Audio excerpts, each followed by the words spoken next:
Aloha, I'm Brickwood Galuteria. Welcome to Kupuna Power, a show for and about seniors. As always, we display the Senior Helpline phone number 768-7700. It's a proven fact that you're never too old to learn, and the Kupuna Education Center at the Kapi'olani Community College is about learning and caring as we all age. Today, our special guest is Cullen Hayashida, the long-term care coordinator for the Kupuna Education Center. Dr. Hayashida is a graduate of the University of Hawaii and the University of Washington. He's also been trained at New York University, the University of West Indies in Trinidad, and Waseda University in Tokyo, Japan. Dr. Hayashida has taught at the University of Washington, Willamette University, Case Western Reserve University, and most recently at the University of Hawaii as a graduate affiliate faculty with Sociology, School of Nursing, and the Center on Aging. Dr. Hayashida is an active member of the Association for Gerontology in Higher Education and its Community College Committee as its co-chair. While trained as an academic, he's had the opportunity to help build and deliver long-term care services in Hawaii. Over the past 30-plus years, he was involved with long-term care service development in the hospital, nursing home, case management, and home health care settings, and has provided technical assistance to other organizations locally, nationally, and in East Asia. His experience as an educator and as a long-term care service developer have been directed towards finding more cost-effective solutions to long-term caring. Dr. Hayashida, Kupuna Power. It's Kupuna Power for you right here at Olelo, and we're very, very pleased to bring you our 2015 edition, or whatever year this appears. You know, we want to thank all of our past guests for joining us over the past 20-plus sessions that we've had, and we're so pleased to start up now. If we were to theme this show, I'd say Nana Iki Kumu, looking to the source, because as I mentioned, Cullen Hayashida is definitely a resource and a source for all things Kupuna, especially Kupuna Power. So we want to welcome him today to the show. Thank you very much. Happy to have you here. I'm glad that you know, we're working together on certain projects, many projects, because you bring to the table so much institutional knowledge, I guess. Thank you. You could say. And as I mentioned, academically, you're on steroids, pal. and Well, then, you know, from a gerontology perspective, you can share so much. When did you start pivoting into that area of work? Well, actually, it occurred by chance. I was living in Cleveland, Ohio, of all places, providing teaching 18th and 19th century Japanese Chinese society. My daughter got all sorts of health-related problems related to just the environment and pollution, and we decided to just drop our bags and come back home to Hawaii. And I was picked up by Kuakini Medical Center, and I had practically no understanding about gerontology or things aging, but they wanted to train me. What year was this? This was 1979. 79, okay. Yes. And so they basically gave me a desk, chair, you know, the books. They told me to do some research in the area, sent me to some conferences, and I just became increasingly more aware of the aging issues. I want to be appropriate. So in 79, what age were you? I was about, 28 or so. Really? Yeah, something like that. Okay, so now you've adequately moved into the senior arena. That's right. I think. And is everything you learned correct? Pretty much so, yes.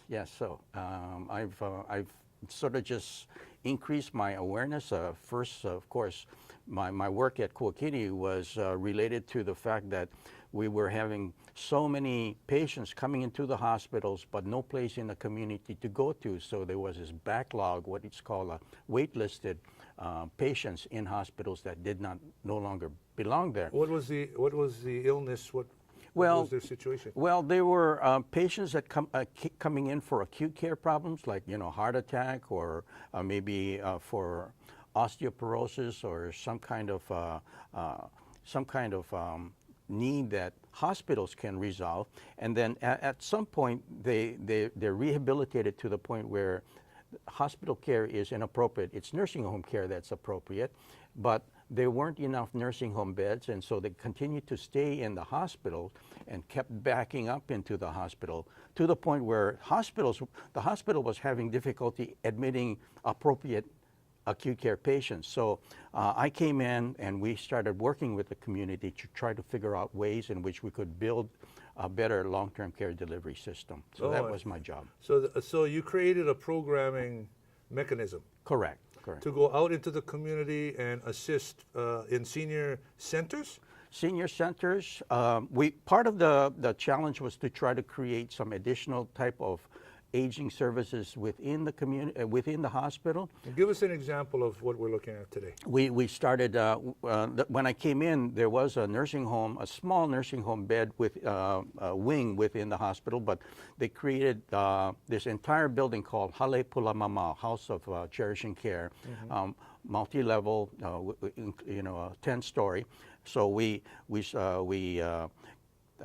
converted the we relocated the adult residential care home in this facility. We expanded that. We created an adult daycare program. Wow. We created a home health care program.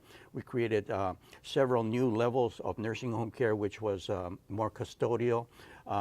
We worked with the university to create a whole geriatric incontinence clinic and dementia clinic. So there were a lot of other things like that that we started to build within the hospital so that the hospital had a better capacity in terms of providing care. And then we worked with the community to trying to alter some of the reimbursement structures so that we could move patients back into the community. Now that's important for the provider of the service, because they need to know they'll be reimbursed for the service. Right, right. So it seems to me that we've kind of hit the treasure chest right now with you in finding out how our current landscape of service started. So at the time, there wasn't anything that resembles what we have today. Correct. Yes. Yeah. And so now we still have a lot more to do, of course, And we got a lot more elder care that's going to be needed in the next several years, right? Yes. Okay. Yeah. Are we on point? Are we behind? Are we cutting edge? What does Hawaii look like for this type of care? I think we still have a lot more to do.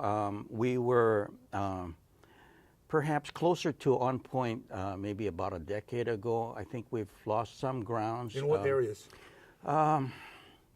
There's still, we've one of the things that I worked on while, after leaving Maluhia, leaving Kuakini, I did go to Maluhia and became an assistant administrator there. This is a nursing home where we did a lot of different kinds of innovations, one of which focused around not adult residential care homes, but the adult residential care homes, the small mom and pop care homes that we find throughout Hawaii. Many of them are in Waipahu, run by seniors. Yes, many of them are operated by those of Filipino descent. And what we saw was that we were experiencing this explosion of older adults. Many people were coming to the hospitals, and we were short on nursing homes. We were running at about, maybe about 30 beds per 1,000 elderly. Nationally, it was running at 50 beds per 1,000. So we were really short on nursing homes. 30 beds per 1,000? Yeah. Oh, wow. So, and then we looked at the care homes, which was the next level down, and we saw a 20% vacancy rate. So we worked with the care homes and with the health department and the Department of Human Service to find a way of using that 20%, and this represents thousands of beds now, to care for nursing home patients in care homes. So we've done that. So this has had a huge impact in terms of reducing our nursing home bed needs right now, because the care homes have taken up the load in many respects. Sure. But the problem that we still face with right now is that these care homes need to step up to the plate and provide quality care. So that's one of the things that we were trying to do over at Kapiolani Community College in terms of providing continuing education to these care homes, care home operators, so that the quality of care is such that, you know, we feel very comfortable about sending our parents, our aunties and uncles there. And right now, there's still a lot more that can be done, and that's one of the things that I think we need to do more work on. We got a few minutes left, but I want to stay on point about those who may want to enter in this field of care. Yes. What is the first thing I do? I want to get in there. I want to serve the senior community. I may want to open up a home myself. What are the first things that I have to do? Well, there's many different levels, of course. You can become a physician, you know, geriatrician, or an RN, LPN, care home operator. So there's many different levels. It depends upon your interests and how much education you want to endure, right? But let's say, for example, if those that are, one of the things that we need to do, recognize, is that the growing number of older adults will require more and more workers, clearly. So we need, the state has to really get started with trying to make it as easy as possible so that we can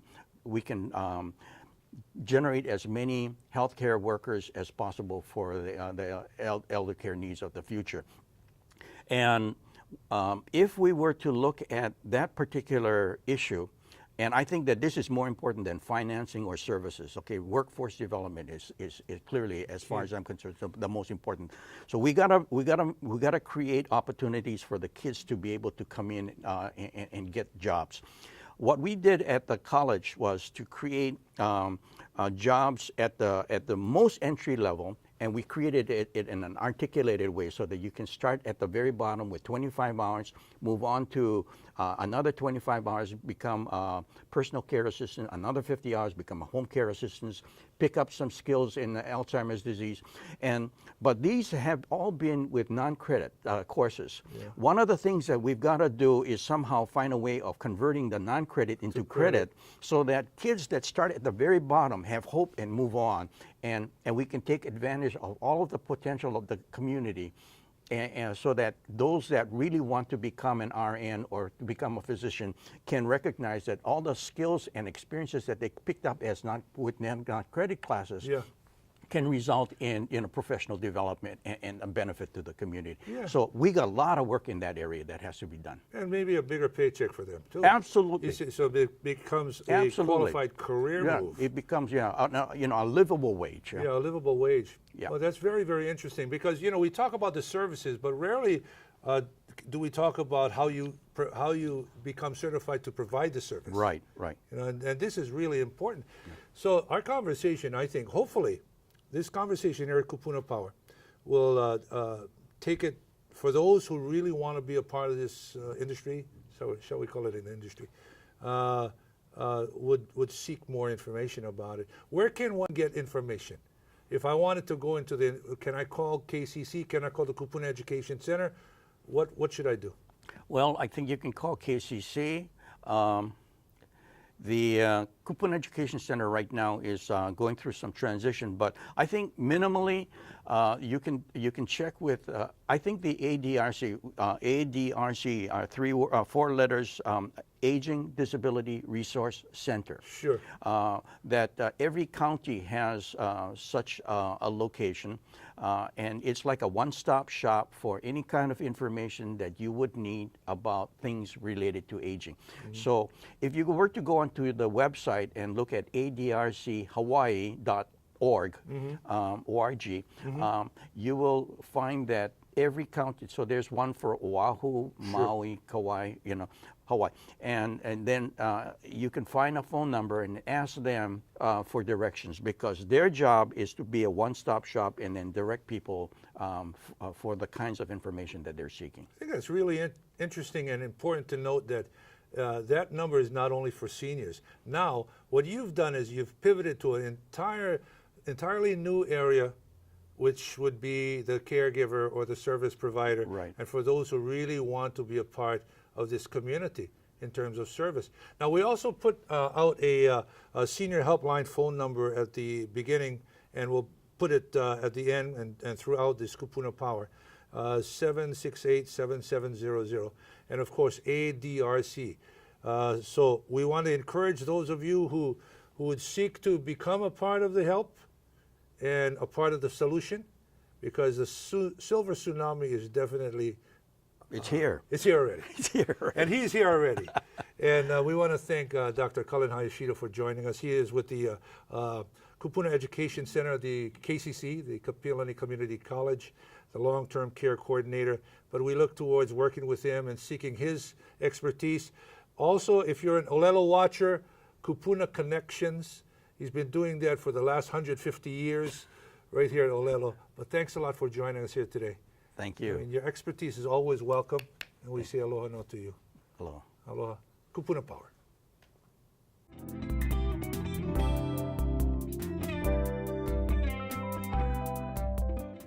Hi, my name is Julia Keiko Matsui Higa Estrella.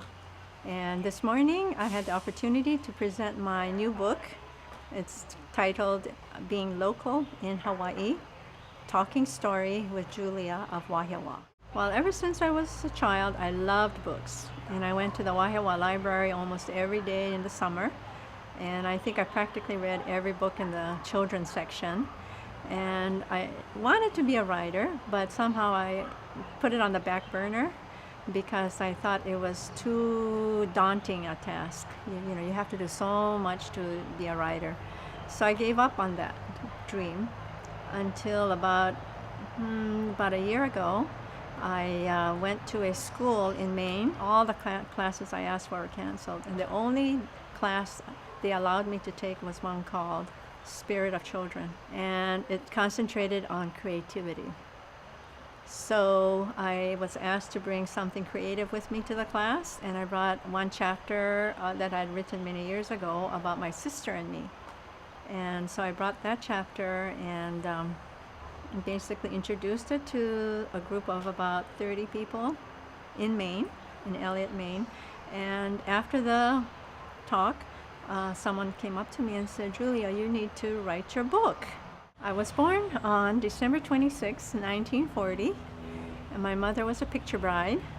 She came to Hawaii to work the sugarcane fields, and my father is from Hiroshima, Kobatake, and he came as a teenager to work the sugarcane. And so my mother and father were both farm workers in the sugarcane fields.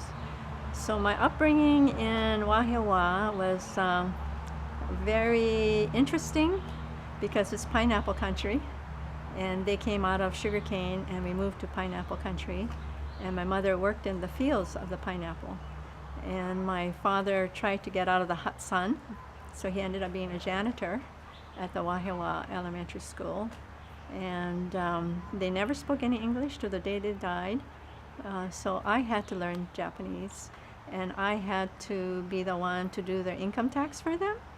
I had to be their interpreter for whatever they needed help. I was their interpreter. So I went to kindergarten at 5 years old, failed the English standard test, went to placed in a class with Japanese, Chinese, and Korean mostly, and Filipinos, and we were all tracked. We were in the same class for the longest time, and basically we got to be family because we were in the same class for 12 years. I did end up being the valedictorian of the class. However, I didn't have any scholarship because most of the scholarships in those years were going to men. You have to remember 1958 was a male time. And so I didn't know what to do. At that time, the Methodist Church that I was active in paid for my full tuition because we had no money as a family. And so they paid for my 100% of my UH Manoa. And when I graduated from UH Manoa, they also paid for my graduate, the Methodist Church paid 100% of my graduate course in Claremont School of Theology. So I was very fortunate that the Methodist Church made such an investment. When I grew up in Wahiawa, I loved everything because we didn't have to lock the doors of our homes. Everybody was trustworthy. So we left our doors always unlocked. We went to school barefoot until I was 7th grade. We had no shoes except when we took pictures. So we basically were barefoot the whole time. It was safe to be barefoot. So I felt I grew up with a total appreciation of nature the way it is, and I grew up appreciating the beauty of Wahiawa with a lot of its rain and the cool winds. It's never hot here, or usually not hot here. It's natural air conditioning. And I just loved growing up in Wahiawa. It was the most wonderful place to grow up. I thought it was paradise on earth. Well, because my mother and father did not speak English, they only could speak Japanese, we basically went to events where everybody was from either the Okinawan community or the Japanese community. And so my sister and I grew up very shy because we were only exposed to a certain limited group that spoke Japanese because of my parents' background.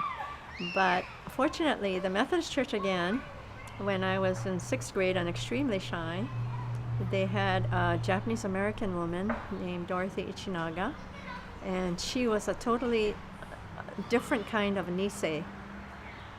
She was not shy.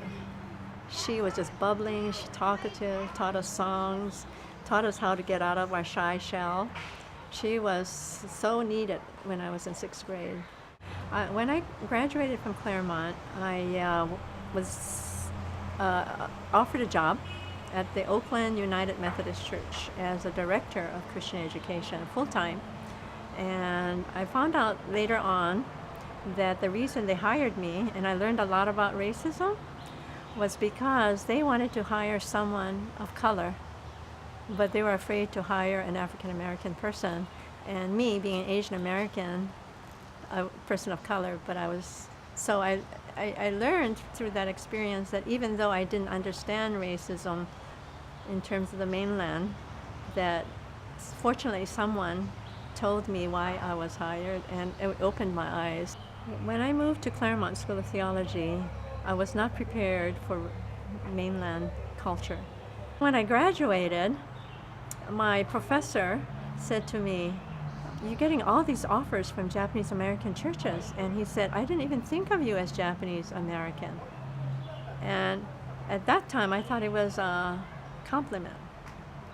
But now I realize it was not a compliment, because it was telling me that I had come across as an assimilated person so much in my school that people didn't think of me as a Japanese American. And so now, if I get that comment, I would not be so happy about, because I want to affirm my culture and my ethnicity. I came back to Berkeley, and the reason was because I met my husband, and he was a student at UC Berkeley, working on his degree from the University of the Philippines. So I moved back to Berkeley and got hired to be the director of Christian education of a Japanese American church called Sycamore Congregational Church. And from there, I went back to school School of Social Welfare at Berkeley, and got my master's in planning. And there, 2 years of master's work, I worked for the first Asian American person elected to Berkeley City Council, very first, and I was her administrative aide. In 1995, when I returned to Hawaii, we were looking for homes in Wahiawa, and they were so expensive. We said, we can't afford Wahiawa anymore. We sold our house for $10,000, but we had nowhere to buy in Wahiawa. So we finally said to our realtor, I guess we're going to go home back to Berkeley without, a place to live. And the realtor said, oh, let's just go one more place. So this was heading out towards Honokai Hale. And while we were on our way, there was a double rainbow. And so we looked at each other and we said, I think this double rainbow is saying that this house we're going to look at is probably going to be one that we like. And sure enough, that's the house we picked. I hate to say this to all my friends in Berkeley and San Francisco, because they thought I would be homesick. And there was not a single day that I was never homesick for the Bay Area. Writing this book made me realize what my priorities were. I call this a fusion memoir, because half of it is about my life and the other half is about the passions in my life.